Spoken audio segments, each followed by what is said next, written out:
ఏరా హరి బాగుంటావా? నమస్తే. బా వీడు సన్ననే రమ్మోహన్ గాడు. కేరా రమ్మోహన్ బాగున్నావా? ఏం ఇన్నేళ్ళు కనపడలేదు నువ్వు. చెప్పురా ఏం విశేషాలు? ఎడివెంట్ విండోలో తెల్లరా నువ్వు విచిత్రంగా మాట్లాడతావు. తెలియదురా నిజంగా ఎడివెంట్వే అనుకున్నావరా? పెద్ద ఉద్యోగం వచ్చింది వాయ్ నీకా? పెద్ద ఉద్యోగమా? నాకు తెలియకుండా నీకు పెద్ద ఉద్యోగం ఎప్పుడు వచ్చినా? నీకు అప్పుడు మంచి మటన్ తినిపిస్తుంది కదరా హోటల్లో కూర్చోబెట్టి. నాకు మటన్ తినిపించినావా? నేను ప్యూర్ వెజిటేరియన్ కదరా, నేను ఎప్పుడు మటన్ తింటే? ఆ రోజు తిన్నావులేవా, మళ్ళాగిన వెజిటేరియన్ అయింటావు. నేను మటన్ తిన్నానా? సర్లే ఏం చేసినావు చెప్పు. అది మలై మాదేశ్వర హిల్స్ ఉన్నాయి, దండకారణ్యము. అక్కడంతా ఉద్యోగం చేస్తాంటారా? అవునా? ఆడే ఉద్యోగం రా? అదే నిధులు ఏంటో ఉంటాయి కదా. నిధులు నువ్వా?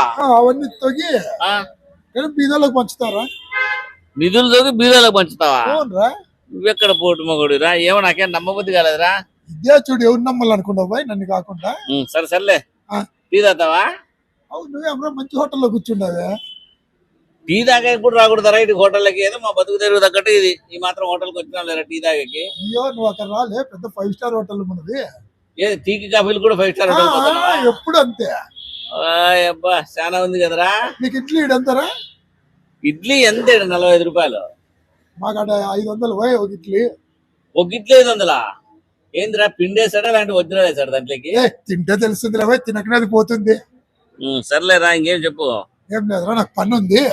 నువ్వేదో పని చూసుకొని పోరా. సర్లేరా పోతాడే. ఏమన్నా టీ తాగుతావా? ఏం లేదురా, నేను ఇడేం తాగను.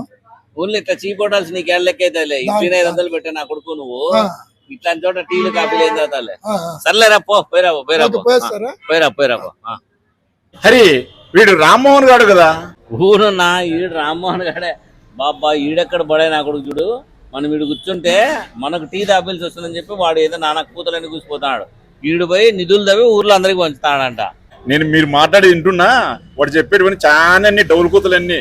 వీడు ఆడ సప్తగిరి సర్కిల్ చిన్న హోటల్ ఉంది కాకా హోటల్, దాని కింద తమిళపాకులు అమ్ముకుంటా అంటాడు. వీడు నాకు చెప్తాడు స్టోరీలన్నీ. ఈ 10th క్లాస్ కూడా పాస్ కాలే, అదేదో అడవుల్లో పోయి ఉద్యోగాలు చేస్తాడంటే. వీడు వద్దులన్నా రామ్మోహన్ గారి బిల్లు చాలా ఎక్కువ అన్నావు, అసలు తరపున కూడా కాదు ఇంట్లో. అయినా విషయం వీక్ అయినప్పుడు పబ్లిసిటీ పీక్ గా ఉంటుందంట. ఊనన్నా నా కర్మకు దొరికినాడు వీడు. 2 ఏళ్ళకి 3 ఏళ్ళకి ఒకసారి కనబడతాడు, ఇట్లా సతాయిస్తాంటారు నన్ను.